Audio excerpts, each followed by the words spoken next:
ka nervyoso? Ano ba nangyayari sa'yo? Bakit ba? Galing ako sa patay eh. Alam mo naman, di ba, takot ako sa patay? Ha? Sinong namatay? Eh, si Lolo Erning, yung lolo ni Elsa. Ano bang ginagawa mo dito? Madaling araw na. Ay, ihiramin ko to eh. Ano mo yan? Ano mo ba yan? Pits, namatay yung aso namin eh. Oh, Panghuhukay ko to eh. bihira naman to. Alam mo, sa'yo na yan. Iuwi mo na yan. Sa'yo na lang yan. Hukain mo, ilibing mo lahat ng hayop dun sa... Hello, Elsa? Saan ka? Andito ako sa bahay.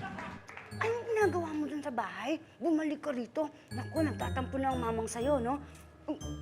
Ikaw, iniis na buraw ang patay. Hindi mo lang masilip ang lolo. Hindi yun. Kaya lang, hindi ko talaga masilip eh. Alam mo naman, di ba? Takot ako sa patay eh. Basta bumalik ka rito. Magagalit na sa'yo ang mamang. Bilisan mo, mag-aalisan ng mga tao dun. Hello? Bihira pa, paano ba to? Anong gagawin ko? Kailangan to silipin ko yung patay. Paano mawawala yung takot ko sa patay ngayon? Pits. Oh, Alam mo, practice lang yan eh. ha? Practice lang yan. Practice.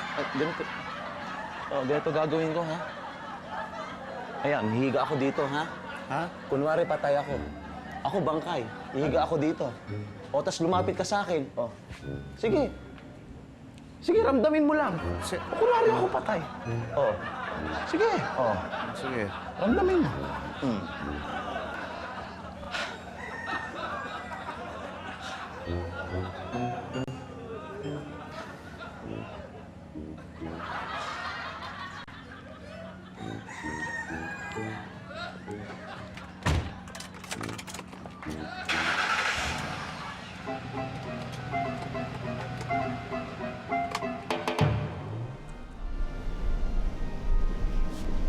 Marites, Empoy, uwi na tayo.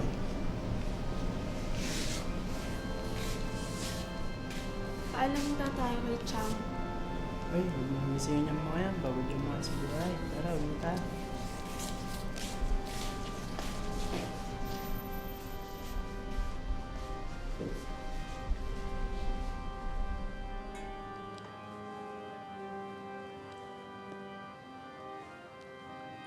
Elsa?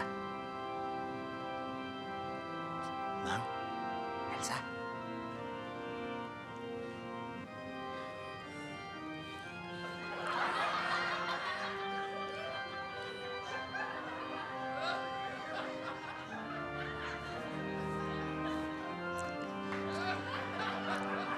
Bihira. Paano ba to?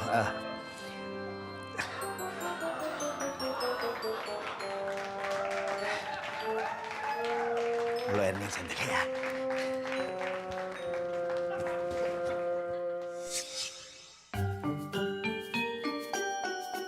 Bawal nang mag-suklay pag andyan yung bangkay. Huwag kayo kakain ng talbos na may usbong. Magsusunod-sunod ang patay nyo. Bawal din yung may maghaharana ba sa mga dalaga. Bawal sumuot ng pula yung namatayan mismo. Bawal maglaba, bawal maligo, bawal magwalis. Dapat mayroon isang naiiwanan doon sa harapan ng kabaong, nakaupo. Ay, pagka ililibing na yung patay, bawal mauntog yung ataol sa mga gagaya ng pinto. Pag galing namin sa sementeryo, akbangan namin yung ataol, diretso na pauwi.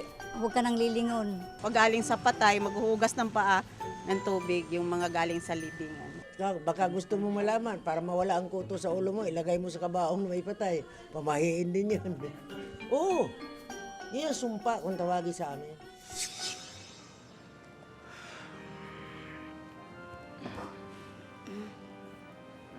Makatulog na eh. Chito, gumising ka. Oras na ba? Ay, pasensya na. Oras na ng gabi na, wala pa si Pipito.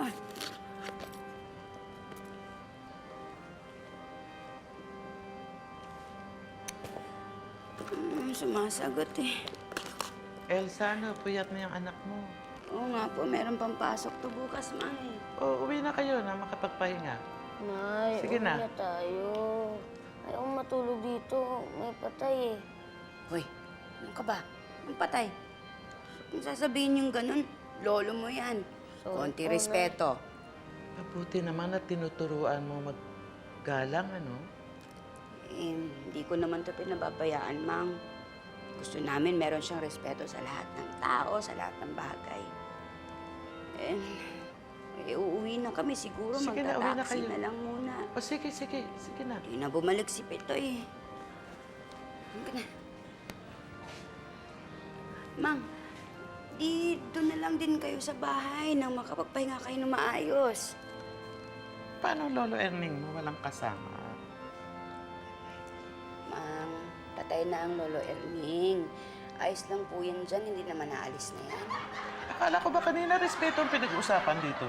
Ay, ang ibig ko pong sabihin, ayos lang naman po siya dyan kasi meron namang magbabantay rito eh. Kung sakaling walang tao, isasara naman yung pinto, tapos po, babantayan naman. Iyon ang ibig ko sabihin. Sasara, ha? Mm-mm. O sige, sige. Halika. Hindi na po kayo. Tay, alis na kami. Tay.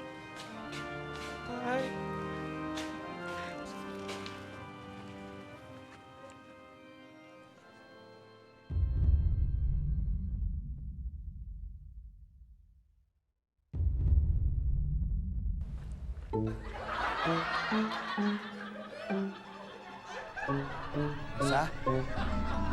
Mang?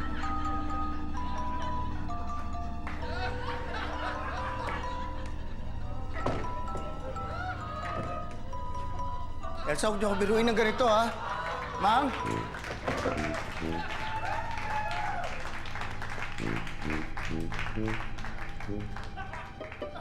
Tulong! Saklolo! Tapo! Iba naman yung buhay ito.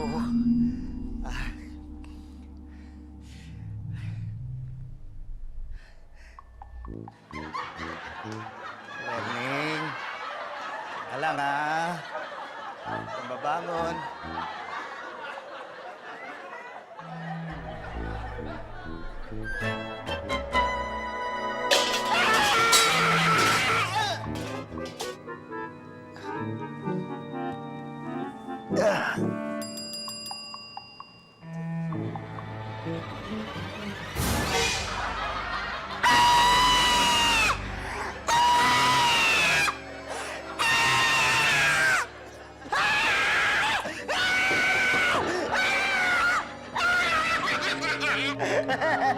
Tilang!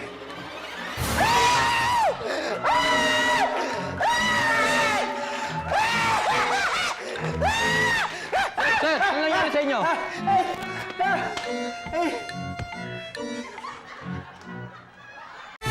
Tawa, tawa, tawa, tawa, tawa, tawa, tawa.